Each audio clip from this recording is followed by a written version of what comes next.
Hello, I'm Natalie Smith. Those pictures you just saw are from a display located at the White County Sheriff's Office. They represent 10 crimes that go back several years and have never been solved. They're classified as cold cases. Harding University's Department of Communication and TV16 have partnered with the Sheriff's Department in order to take a look at each case. The hope is that someone might come forward with new information that would help these families find answers as to what happened to their loved ones. They're looking for closure.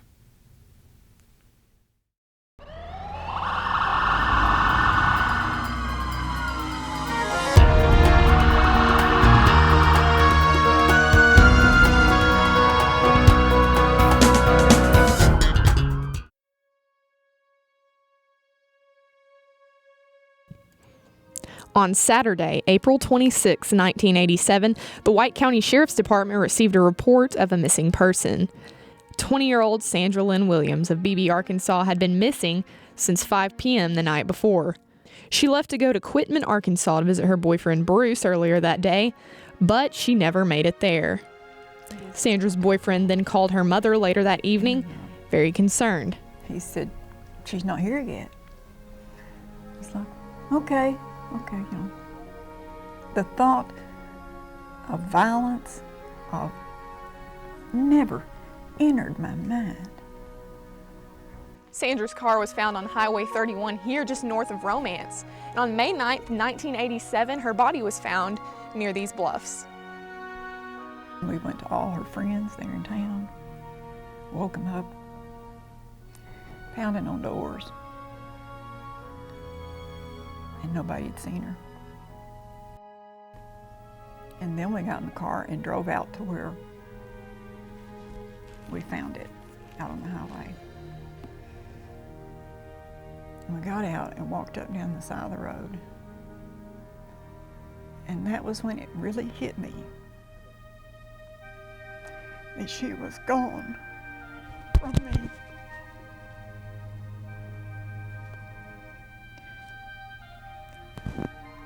We hollered and called her name.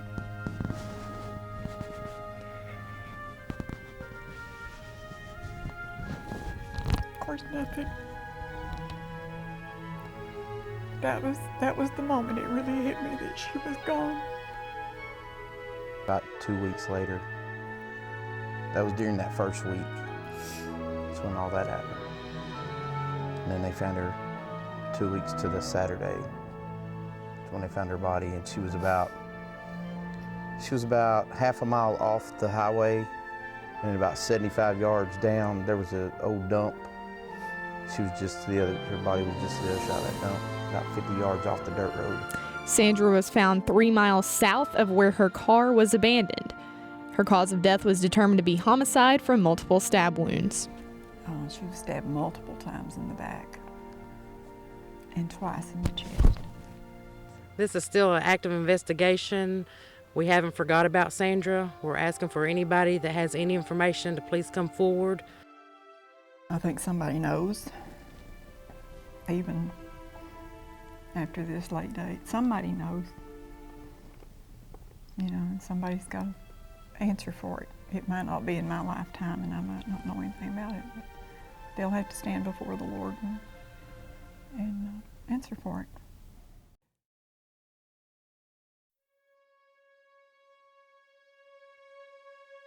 Doug Kirk of McRae, Arkansas was last seen on August 5, 1995, in a white Nissan pickup truck. The truck was found a few weeks later, 1,700 miles away. The truck was later found in Lebec, California, unoccupied. No signs of Doug or anything, nothing to indicate where he might be or if in fact he was the person that drove the truck to California. There was like a dent in the front panel between the wheel and the bumper, I think. I think it was the front, I don't know if it was front or back. I got the pictures. But it was not bad enough damage to be left in California by the owner. The owner should have wanted his truck back. It was here at the corner of Coley Road and Highway 13 in McRae. It was one of the main focus areas in the early part of this investigation. And dive teams searched a large irrigation pond off of this road. So we're asking that anybody that has any information or any leads on the whereabouts of Doug Kirk contact us at the White County Sheriff's Department. You go to funerals and you hear the closures to people and all, and we have no closure. That's what I'd like to see, is a closure. A lot of people that will call me his name by mistake. And as long as I hear that, I know people still got the thoughts of him out there. And they see me through him, I guess. Again, if you have any information on this case, please contact the White County Sheriff's Department. From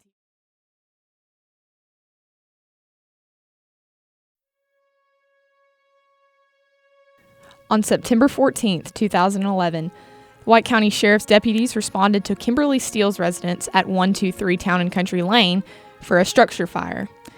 The fire was called in by a neighbor, and it was determined by firefighters that the fire had been set in multiple places. Well, shortly before the fire was actually seen by a neighbor, a small blue car was seen leaving her residence, which in itself is suspicious to us. Kimberly was later found in Prairie County, and medical examiners were able to determine that she was shot in the head. The neighbor identified a person with large stature, long dark hair, coming down the steps, not coming out of the house, but coming down the front steps, and similar looking to the person that he had seen there before. And Thursday morning I filed the missing persons report, and they found her on Sunday. When I heard that, I said, how could anybody do that? Because she was, as far as, I didn't think she had an enemy, and I don't think she had an enemy.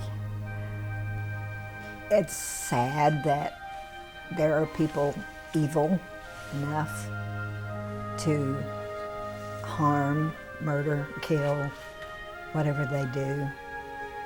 And it's the families that suffer afterwards. However, with Kimberly, we know that she's in a much better place, and that's how we deal with it. Yeah, we still continue to work these cases. They are not forgotten.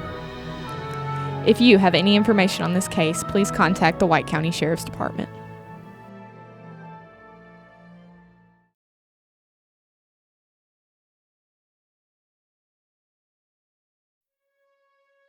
On April the 20th, 1989, a body was discovered in the Antioch community just outside of Beebe, discarded under a bridge on a county road. And crime lab evidence was inconclusive. Even dental records couldn't identify the body. Detectives believed that the victim could possibly be from Louisiana. The body was never claimed, and the investigators ran out all leads. There actually has not been any solid leads on the case since 1993. We did last year send pictures of, that was composite pictures made by the FBI to the Crime Stoppers in Shreveport. They did post billboards down there during 2014, but we did not at this time have developed any identification on John Doe. Well, we're just convinced that someone out there knows something about this case. They have valuable information that would help us bring this case to a prosecution. And we're asking anyone that has information on John Doe or anything about the actual homicide to contact us at the White County Sheriff's Office.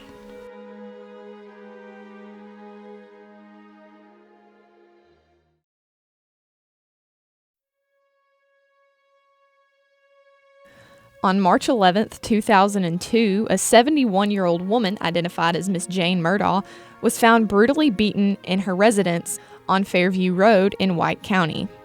Miss Murdaugh was found by her daughter, who said that she had multiple wounds to the head. And when I got there, the door was locked, and I looked, I could see in the front window in her recliner there, and she wasn't sitting in her recliner. So I went back out to the car, and I got my keys. And I came back and I opened the door and I could hear just a low moan. And I just walked around the door from the living room into the dining room, and she was laying in the floor between the kitchen and the dining room. The perpetrator forcibly entered the back door of the residence and brutally beat Miss Murdaugh. There were several suspects interviewed in this case, but not enough evidence to lead to an arrest warrant. For one, you know, she's not forgotten at all. And two is that most importantly is we want, somebody knows something out there. Somebody's talked to somebody, you know, and somebody maybe just not wanting to come forward at this time, but if they see this, you know, we're hoping for somebody to come forward. Miss Murdaugh passed away on May 15th, 2007, and the White County Sheriff's Department asked that if you have any information on her case, to please contact them.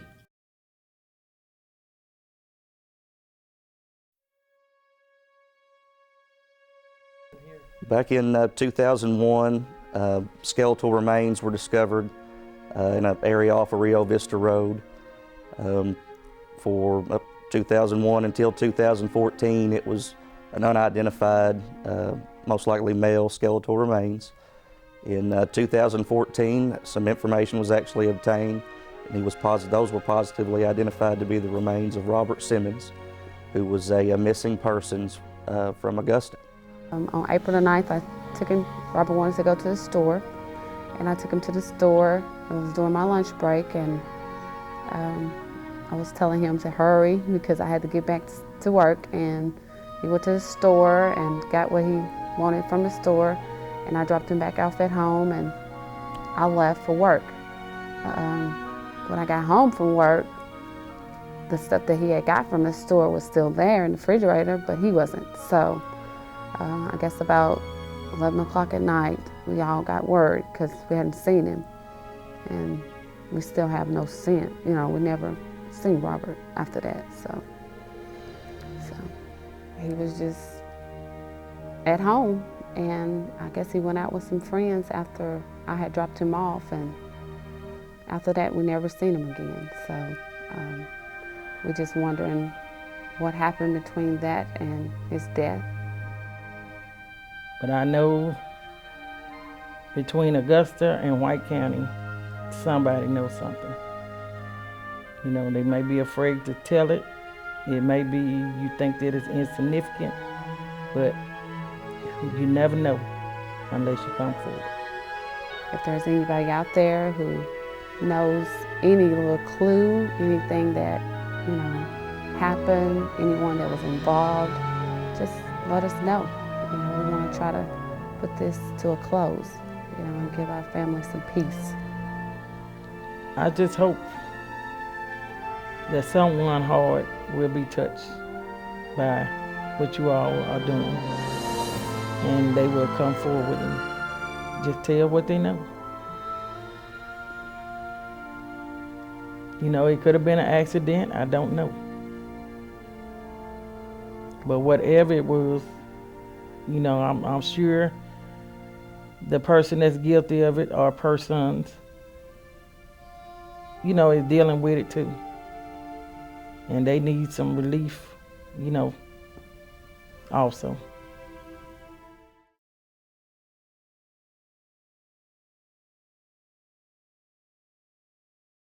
January 31st, Robin Lynn Farnsworth, she was 15 years old and a student at Bald Knob High School. She had left school early by getting a permission slip from her mom and wasn't seen since. Her body was found on Old Russell Road in Russell, Arkansas on December 28, 1997. Robin had a lot of friends. They knew a lot about what was going on in her life. I think we would like to see her friends come forward and just kind of tell us what all was going on so that we can continue to investigate and continue to come closer to who did it.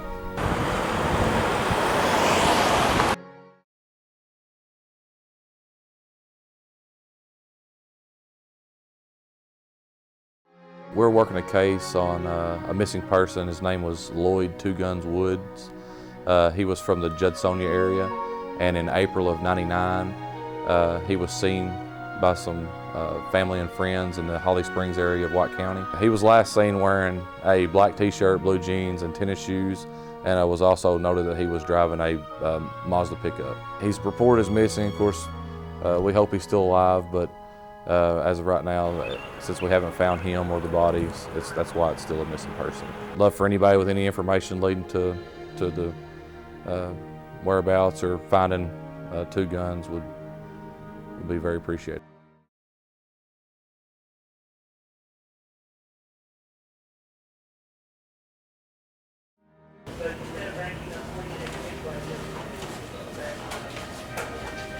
Some human remains were found off of Rio Vista Road. They were later determined to be a Hispanic male. Mr. Silva was reported missing out of Jacksonville not too terribly long before he was discovered. He was last seen alive in Jacksonville, near his home. When he was discovered, he was actually in fairly advanced stages of decomposition. The medical examiner's office was able to determine and rule it homicide due to blunt force injuries. He was actually discovered in 2004, I believe it was October of 2005. He was actually positively identified to be Jesus Silva. We would love for somebody to come forward. If anybody has any information, we're still working these cases, and would love to give the family some type of closure in these. Would ask anybody to come forward. If anybody knows anything, just the smallest detail could be, what we need to put the entire thing together.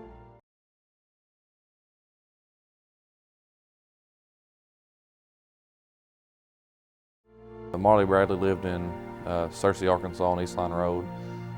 He was married to Kissa Bradley. He worked at AgriTurf in Searcy, and in July of that year, he had requested to be off in August to go on a family vacation, family business in Louisiana. Early that morning of August the 5th, his wife and his kids left out for Louisiana and left him behind. On August the 6th, around 4 o'clock, he was found in his mobile home with a apparent gunshot wound to the head.